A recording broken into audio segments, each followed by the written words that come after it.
HP Media. Pendant qu'on priait, image, les gens adoraient. Ils parlaient aussi le nom de Jésus. Bazo adorait. Mais à ma grande surprise, c'est que j'ai remarqué, humainement parlant, simbaki ba micro.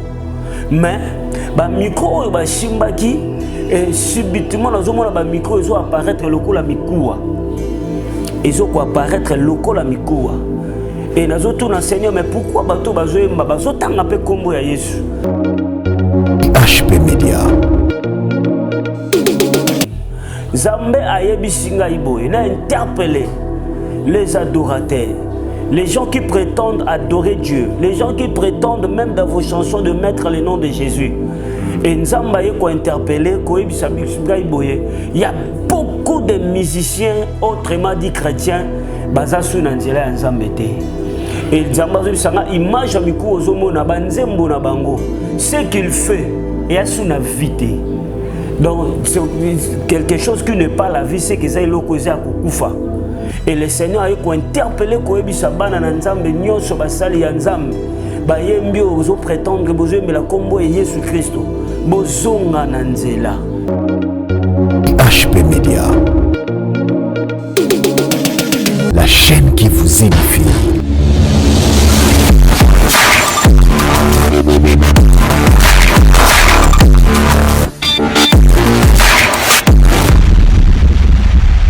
Shalom peuple de Dieu, vous qui nous suivez partout, toujours à travers la même chaîne EHP Media, notre chaîne, mesdames et messieurs. Je vous dis mbote na ba chrétien pe ba chrétien nyonso place bozwami vraiment kolo apambola bino apambola biso nyonso et comment on a boye ezalaka soki mon kete na bokasi na biso kasi na ngolu na et na komona biso tozana kati ya orphelinat de cœur affligé oyo et kambami pa ya moko ya basala Nzambe l'évangéliste Enoch Babinga et naza penga mon côté je suis avec les coordonnateurs Bote papa bonnet. Oui, bah Nzambe bazolanda yo et tant que cordon il y a Katia orphelinat, moi mbote ko sala malamu mingi vraiment. Vraiment to pesi bino bambote ebele pe to souhaiter bino makambo ya malamu et mitema na bino et zala beaucoup plus en action pour na libota o tozali kokamba. Bazali bato bazali pe na droit ya vie, baza bato yo baza na ba potentialité au lobby et ko équilibrer notre société.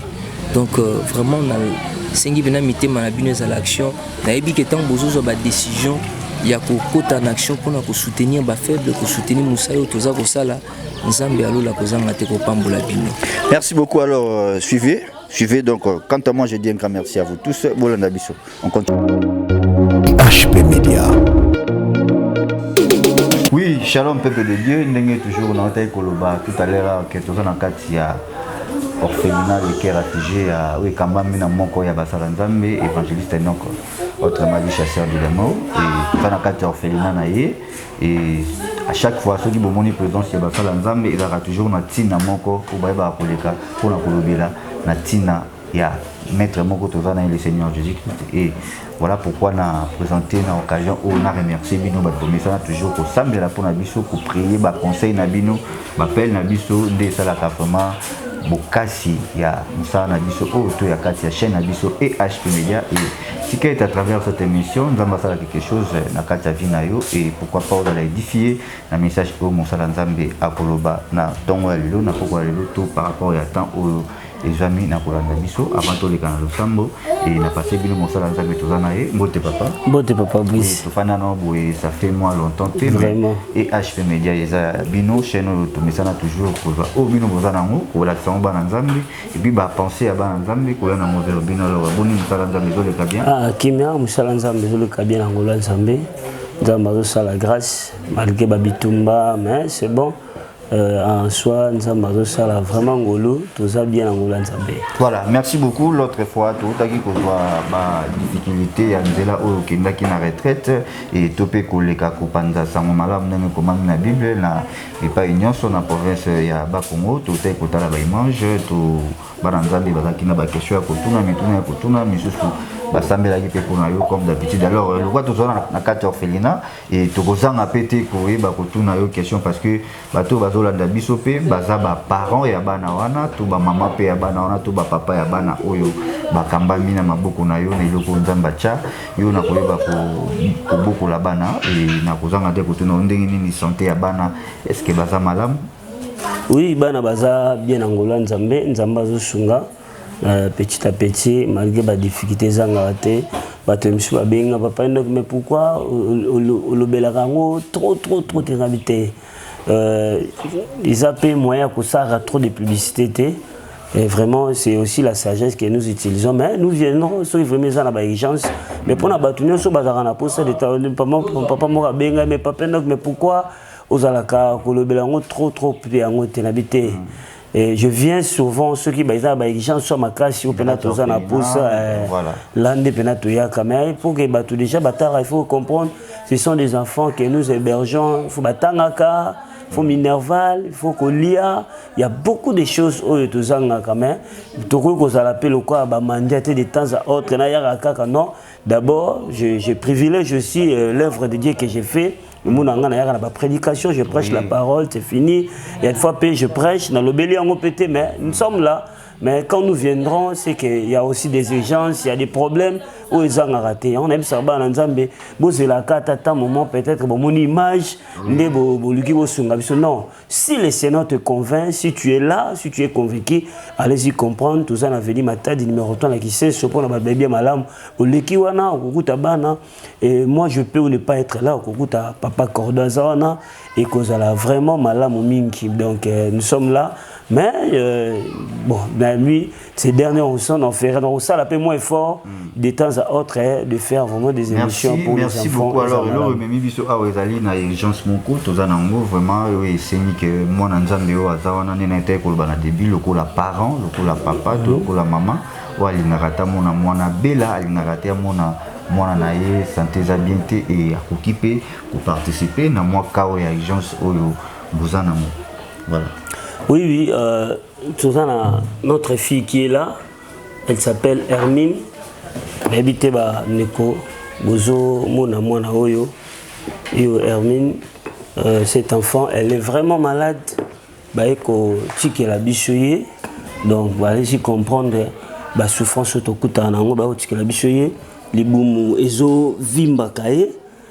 elle est vraiment malade. Papa zate, maman zate, mais le col en salabiso le là parents, à salabiso le tout ça papa, disons comme ça. Donc tu es à charge à cet enfant, elle est vraiment malade. Et surtout, tout en a pocha, il y a soutien, tout en a pocha, il y a aide. Nabicho Moko, c'est pas facile d'y arriver. D'ailleurs, on a même état de santé naé.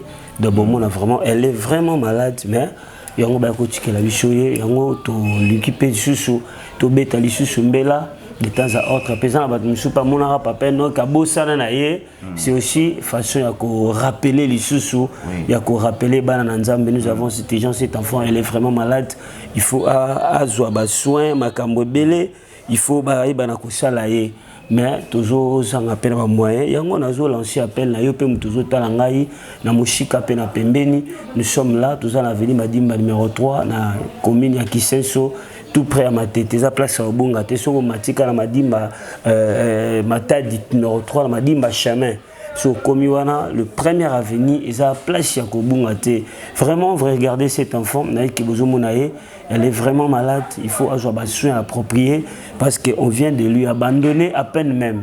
Mais le coup là, papa, le coup là, on ne peut pas l'empêcher, il y a c'est pour ça toujours il faut avoir soin et non seulement avoir soin, il faut qu'on l'ait sur même qu'on laisse malade, mais surtout ce qui est plus important, soin qui vraiment les boumouezo vimba, a premier soin, mais nous sommes au bout de nos souffles. C'est pour cela que tu es lancé appel à Bino, beaucoup de message. En tout cas, c'est bien bon de partager avec vous le paix que vous pouvez en avoir. Il y a kusunga pena, libota kusunga bana oyo et kozala mutem et kozala malamu mingi.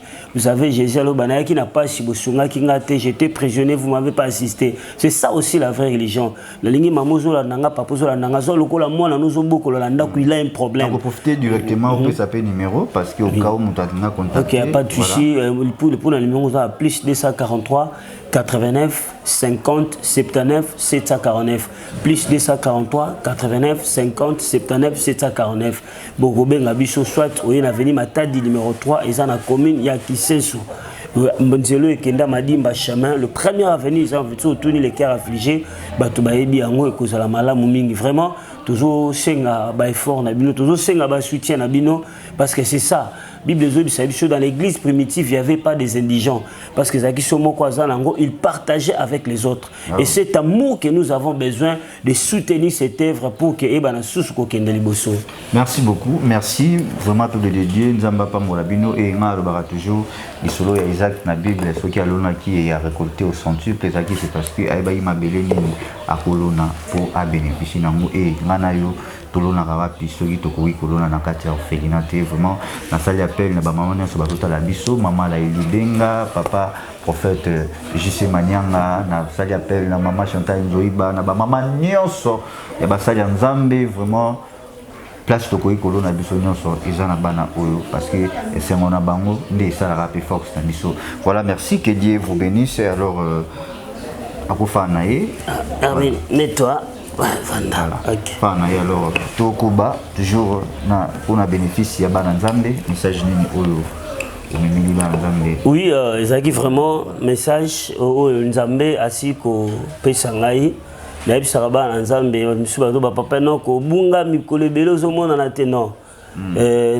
je suis un serviteur de Dieu, je suis un prédicateur de la parole.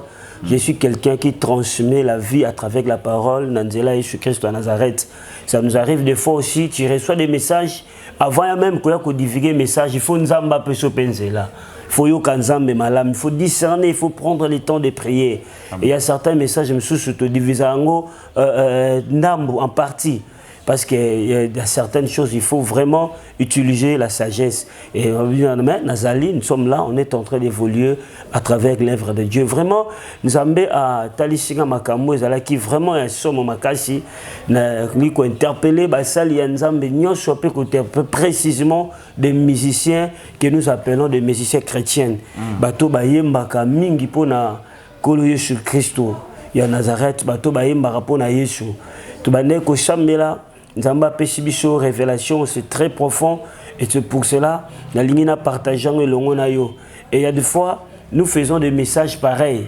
Et aussi, Mbaba Kushinyoso. Et qu'il y a localisé Moutounios.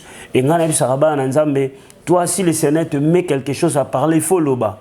Et Seigneur, il y a des gens mais payer mon raïbinenge en salle et comme la bateau va les concerner pour que bazong à droit chemin. Pendant qu'on priait, bande comme na image batu bazo yemba ne bat bayemba ka les gens adoraient, ils parlaient aussi le nom de Jésus bazo ko adorer. Mais à ma grande surprise, c'est que j'ai remarqué batu humainement parlant ba simba ki ba micro, mais ba micro ba simba ki et subitement dans un ba micro ils ont apparaître lokola mikuwa, ils ont apparaître lokola mikuwa.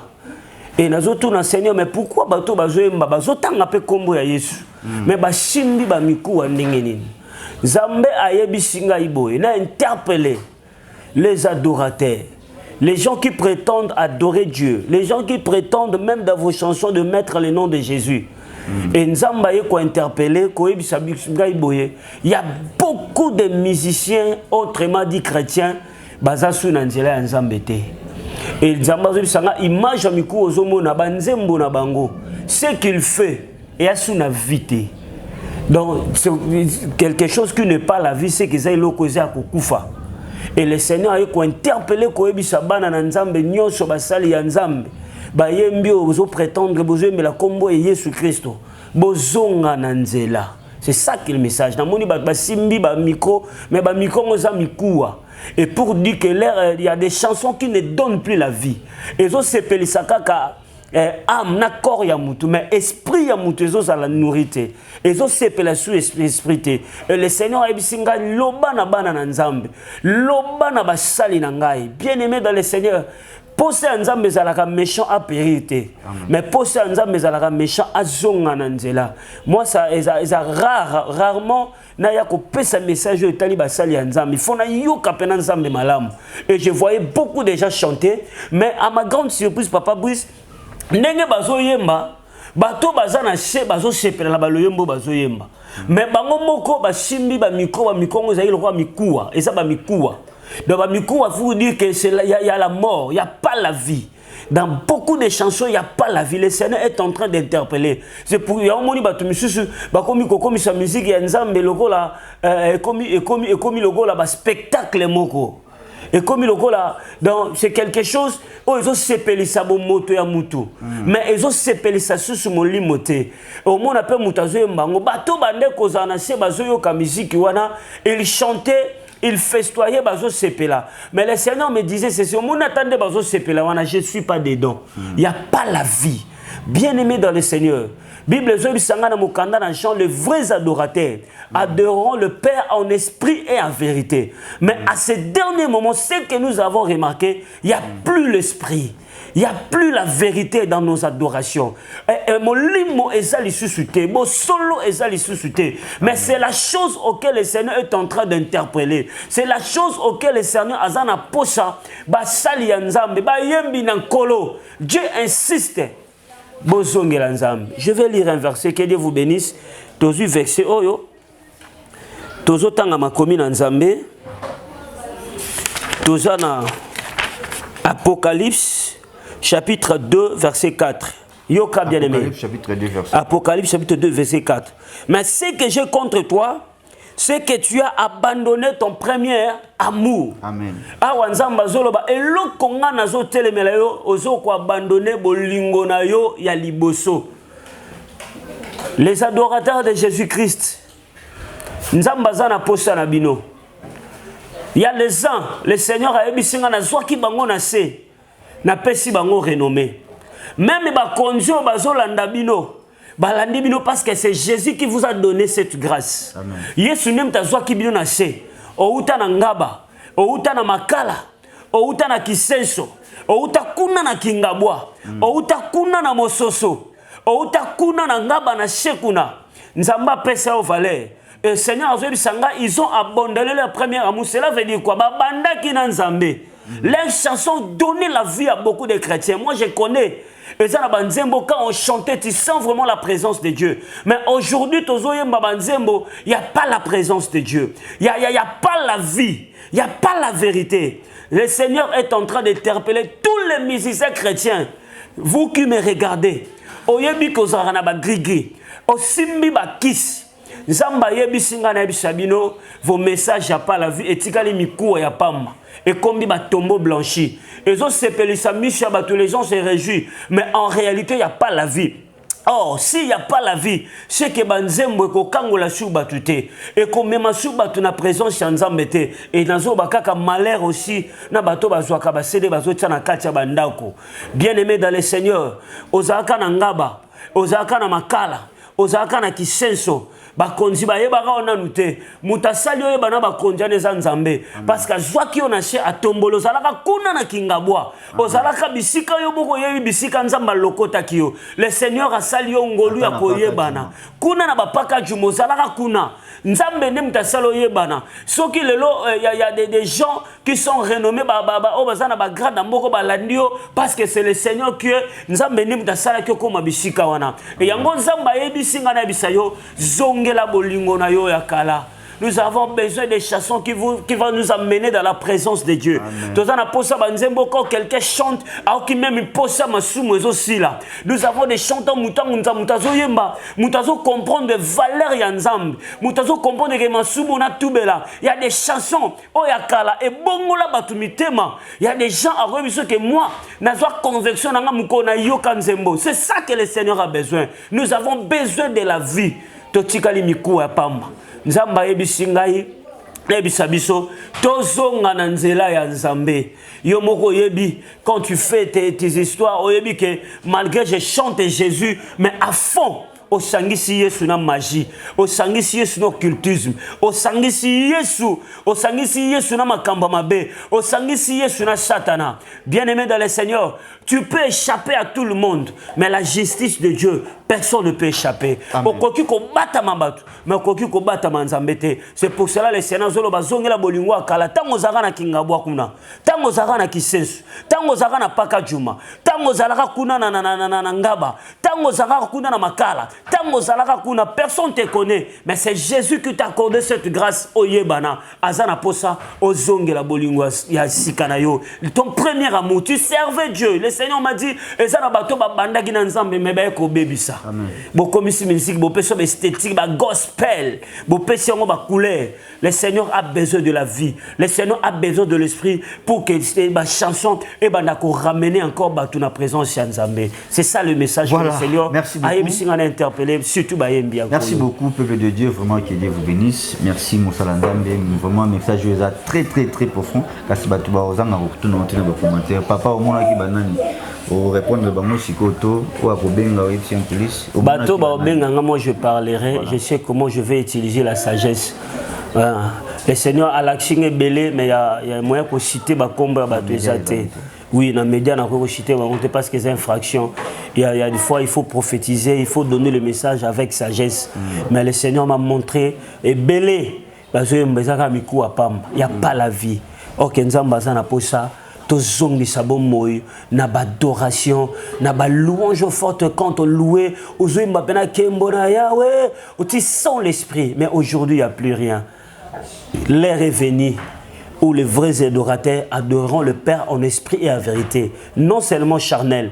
Pour ce le sabbat, donc comme sur le roi Barumba, donc vous allez remarquer, Nanzembo, il y a profane, Nanyo, c'est comme presque un dégamoko. Le Seigneur, il est en train de nous interpeller. Il faut que ça encore que la vie et zonga na adoration na biso nzambaza na posa na biso to zongisa. Avoir une belle voix c'est pas mauvais, mais s'il y a pas l'esprit, s'il y a pas la présence de Dieu dans nzembo na yo, oza différente na frère Kingandi, oza différente na frère Ngambo na mususu, parce que bango pe bazana ba belle voix, bazana ba talent, mais l'okozo séparé biso, l'esprit qui est caché derrière nos chansons, c'est l'esprit de Jésus-Christ de Nazareth. Merci beaucoup. Comme nous sommes déjà presque à la fin de cette émission, alors moi quelques minutes et Koki Kozangate, mais prophète, tu éviter quelque part pour nous dire bino, mon peuple il faut des connaissances. Vous avez des banans pour nous dire que musique qui genre, il y a musique nini, il y a musicien tel Koki Koyoga, musicien tel Koki Koyoga, musicien tel Koki Koyoga. C'est-à-dire, beau guider bango pe moi sens mon roboyer bisara bango que oh ça dans les vrais. Et ça n'a pas jeté parce que quelque part dans la Bible Christ a le but de jeter, mais place mon gars lobby toujours reconnaître nzete par rapport à fou et zobimisa. Alors quelque part ba fouille au bango bazobimisa. Pourquoi pas pour élever ba nzambe autant ça bango que genre ya musique oyo boko ka genre ya musique oyo boko kate. Musique ya nzambe lelo ko taba seben. Bazobina mabina moko na oya bato mokili. Ndenge moko différence exacte. Bon, Bible ne juge pas, mais les gens interprètent mal aussi les Écritures. Mais quelque part, la Bible nous dit ne prenez pas part aux œuvres infructueuses du ténèbre, mais plutôt condamnez-les. Donc le Seigneur nous a donné encore cette grâce-là, ce pouvoir-là de condamner quand il y a le mal. Donc, surtout pour Nzambe. Vous savez, je dis ça à tout moment. Moi, Nzambe d'abord, il faut que tu pries Dieu Nzambe sur le discernement. Ce qu'on a discernement des esprits, tu comprends certaines choses rien qu'à part regardant. Le Saint-Esprit, ça c'est pas de Dieu. Oh, ils adoration te. Oh yo, azo yembe la chérie na yemoro boyeme a caché ka ju kombo esache. C'est enfin, mais pour nous citer ba combo c'est vraiment difficile. Mais bato yo bazana averti. Na télé te koyeb ça ba. Oui, il y a des gens auxquels moi je partage en coulisses. Il y a des qui expliquent carabango ba détail na ba Chine. Vous verrez ceci, vous verrez cela. Mais en priant par autant à comme la télé, ils appellent infraction, je ne peux pas citer. Mais même Yomoko, toi-même, si tu as l'esprit de Dieu, tu auras la facilité à comprendre. Oh, il y a des chansons aussi, et c'est pas ici bon moto na yo. Mais ton esprit n'a été pas rien nourri en ce qui concerne l'adoration. Or, c'est ça que le Seigneur est en train de réclamer en nous. Voilà, merci beaucoup. Alors, on a battu le monde à ce qu'on a lobby. Musique, il y a un zambe, oui, il faut tout bien, tout ça, la louange, tout le monde, mais c'est bien, et bien, les lots, mokili. Nabana nzambe différence c'est ça les sousté dans ça donc tout le monde a bizarre et côté dans ta église. Ah oui, mais vraiment ce sont des choses où il faut regarder en haut. David abandé koyembela ko binela nzambe makasi koleka mais il dansait avec l'esprit du Seigneur en lui. Non seulement il dansait profanement, non. Abandé ko bina na molimo na nzambe kati na esebe neza mabete po d'ailleurs ba partition no soumission total ezaka do ré mi fa sol la si do de ça eloko moko mais seulement eloko eza eko différencier biso na bango l'esprit qui est derrière la musique. C'est ça. Il y a l'esprit. Nous avons le Saint-Esprit, nous avons Jésus-Christ de Nazareth. C'est lié une fois accompagné banzembo na biso. Ba seben même dans les temps anciens il y a des louanges fortes. Au sens où besoin louer nzambe bato bazo kangola bazo bika bato se repentir et ça makambo biso tozo zela mais en coulisses il y a des gens auxquels je partage avec na expliquera bango en détail yemoko spirituellement à comprendre que ça c'est à Dieu. Oui Pierre et l'eau salara bato ba reconnaître Pierre. C'était d'abord sa façon de parler, sa façon de marcher, sa façon de comprendre. Donc, bisona bango tout ça la différence chez Makas. Notre façon de faire des choses que kokokana bangote. Ceux qui ont copié mukili, na kena mukili, na moni na nzam na église, na kena église na mona mukili. Donc, on doit être vraiment différent. Surtout ce que j'insiste, il y a des gens qui peut-être à celle de Seben Moko, à Zagine ignorant, mais il y a certains où le Seigneur a parlé à Mikoua, ils ont représenté. Il y a beaucoup de chansons, il n'y a pas la vie. Il faut que Manzembo et la bombe et pousse à la repentance et même à la présence de Nzambe. Voilà, merci. Vous connaîtrez la vérité et la vérité vous affranchira. Nous sommes arrivés à la fin de cette émission, mais vous pouvez clôturer sans qu'il n'y ait pas que 10 secondes pour un bateau bazar la maladie, bateau bazar la problème, bateau bazar mitoumi Amazon dit ma tout à quoi tout ce qui est Nzambe na existe. Et Bible le dit si ton Dieu est mort, essaye le mieux. Alors au quoi ça va on une exaltation du second. Bien aimé dans le Seigneur. Le temps de miracle n'est pas encore passé. J'avais dit, aussi longtemps il y a encore le Saint-Esprit. Aussi longtemps il y a encore la puissance de Dieu. Osa censé à kubika ngolu anzam. Osa censé à kubika miracle anzam. Osa censé à vivre délivrance anzambe. Osa censé à réjouir na guérison. Naïb saraba anzam mais guérison est droit na yo. C'est ton droit. Parce que Jésus sur la croix a payé qui prie pour n'a pas mbatté, a payé qui prie pour yo kangolama, a payé qui pour yo bika. Toi qui es malade, yo mtozo la nangoza malade oza na ba problème. Na yebi sakaba na nzambe oyebi l'équipe ba joueur nyonso moko to ba beta poste moko. Il y a des gens auxquels le Seigneur a mandaté pour basala ba canal de délivrance. Baza tellement ébélé. Là où il y a des faux, il y a toujours des vrais. Jusqu'à présent, le Seigneur est en train d'agir et de se manifester puissamment. Toi qui es malade, ne perde pas ta foi. Si tu as besoin aussi de prières, des orientations, n'hésitez pas de nous appeler. Plus 243 89 50 79 749. Le col a nos coups Ndima maladie nous ici là. Ndima problème nous solution. Parce que tu es encore vivant, Jésus est en train d'agir. Merci beaucoup, nous sommes arrivés à la fin de cette émission et quant à moi je dis un grand merci à vous tous de nous avoir suivis partout où vous êtes. Europe, Amérique, Asie, Océanie, pourquoi pas dans la République démocratique du Congo. Je dis un grand merci à ma fierté Noéline Mpoka depuis la France et pourquoi pas Maman Déborah Miezi, Maman Chantal Zoïba, vraiment la Pessiba, Maman Nyonso, Papa Nyonso, Basala Nzambe Nyonso, Bombisana Koulanation Nakata et HP Media, Nzambe Apambola Bino, Makasi, et le premier lobby vaut mieux la fin d'une chose qu'un son commencement. En tout cas, à travers cette émission, vous allez bénir, vous allez édifier, pourquoi pas, Zambasala et Amine Nikoleka. Oui, quant à moi, on a clôturé, on a été sur le sa montée la banane. Oui, et le balanga ça surtout, tout ça, on a posé à l'issumi na yo, papa, maman, Zola Nangai. Nous sommes ici, dans notre orphelinat, le cœur affligé, et ça, on a posé à soutien na yo. Et ça, Bishika Kobungate, so vous en a chemin Madimba, au Mati Madimba Chama, nous sommes sur l'avenue Matadi. Se retenu les cœurs affligés aux Zawana. Maman a bilamba moko bomba nanda kola tarate. Osana babiloko moko bomba yango tande komo beba. Un jour le Seigneur atuna yo. Ezana batu moko bazaki bilamba olatisaki bango te. Maman peut-être tu es là au moins nengo zwa souci ceux qui moi na beli azana problème, tu te soucies, tu t'emmerdes de faire à part tous les moyens qu'on nous solution pour que moi na zwa kimia ça un peu le là-bas. N'hésitez pas de nous contacter, n'hésitez pas de nous visiter, ça sera une très grande bénédiction. Bible me dit, Tabitha Dorcas, oh ezalaki moko ya cause ya lycée konaye. C'était de bienfaits qu'ils faisaient à tout moment. Ils aidaient les orphelins, ils aidaient les gens qui manquaient assez. Pour moi qui atonga même bilamba akabulu la rabat. Mukolo ya kufa naye. Bilbo lamu asalaki et gangaki pa nzambe. Yo pe bo lamu ko sala pona bana oyo, pona orphelin, pona ba affligé, pona ba fille, mais pour les gens que nous ramassons ici, nous hébergeons. Le Seigneur ne manquera pas de te bénir. Un jour, au cause d'un problème, on peut dire Nzambe, Nzambe kanisa ngai, bano bazaki na nzala, mwana azalaki kobela ngai Nzambe na sungaki. Le Seigneur akozanga te kopambola yo. Lilo balanga suka na pesi bana Nzambe nyoso mbote, bino bazola na biso partout dans le monde. Je vais prier pour clôturer la prière. Ce n'est pas pour rien le Seigneur a permis au landa message oyo simbara loboro na mutema, peut-être tu es malade, peut-être tu as des problèmes. Nazo bisayo, le temps de miracle n'est pas encore passé. Au nom puissant de Jésus-Christ de Nazareth. Na sambelio mutozola nangai o ekufaki na vie na nzamba sekwisa bisika maladie eza nzamba me ma guérison na déclarer na kombo na Yesu Christ nzamba kota na libota na yo apesa okimia oyo bomisaki dans le nom puissant de Jésus-Christ de Nazareth. Amen. Amen. Je dis un grand merci à Dédé Miumou Aigle du Kawele, pourquoi pas l'équipe technique Moubaya et HP Media, notamment Mwamba, Charlie Kanga. Alors, bye bye. HP Media, la chaîne qui vous édifie.